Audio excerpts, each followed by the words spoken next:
धारणा का लक्षण क्या है?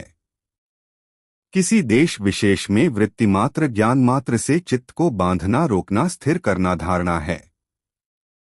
धारणा के दो स्थान हैं, एक आंतरिक और दूसरा बाह्य। नाभि, हृदय, नासिका का अग्रभाग, मस्तक आदि आंतरिक स्थान हैं। वृक्ष, पर्वतादि बाह्य स्थान है। जब योगाभ्यासी यम, नियम आदि का पालन करते करते प्रत्याहार तक पहुंच जाता है तो मन उसके अधिकार में हो जाता है। मन के अधिकार में हो जाने से साधक अपनी इच्छानुसार जहां पर मन को स्थिर करना चाहता है वहां पर स्थिर कर लेता है। धारणा का प्रयोग दो प्रकार से होता है, एक ईश्वर की स्तुति, प्रार्थना और उपासना करने के लिए और दूसरा किसी पदार्थ के स्वरूप को जानने के लिए। जब प्रातःकाल और सायंकाल ईश्वर की उपासना की जाती है तब हृदय आदि प्रदेश में चित्त को स्थिर करके की जाती है। इस स्थिति में धारणा का स्थान शरीर का एक अंग है।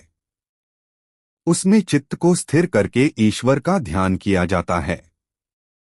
इस स्थिति में ईश्वर उपास्य है और जीवात्मा उसका उपासक है।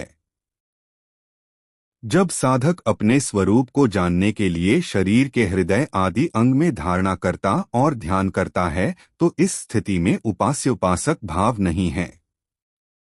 जब साधक अपने शरीर के विषय में विशेष रूप से जानना चाहता है तब शरीर के ही हृदय आदि अंग में धारणा करता और ध्यान के माध्यम से उसके स्वरूप को जान लेता है। ईश्वर की उपासना के लिए और किसी अन्य पदार्थ के स्वरूप को जानने के लिए धारणा का प्रयोग किया जाता है। योग की ऊंची अवस्था में सीधे ही ईश्वर, जीव आदि में तीनों कार्य अर्थात धारणा, ध्यान और समाधि किए जा सकते हैं।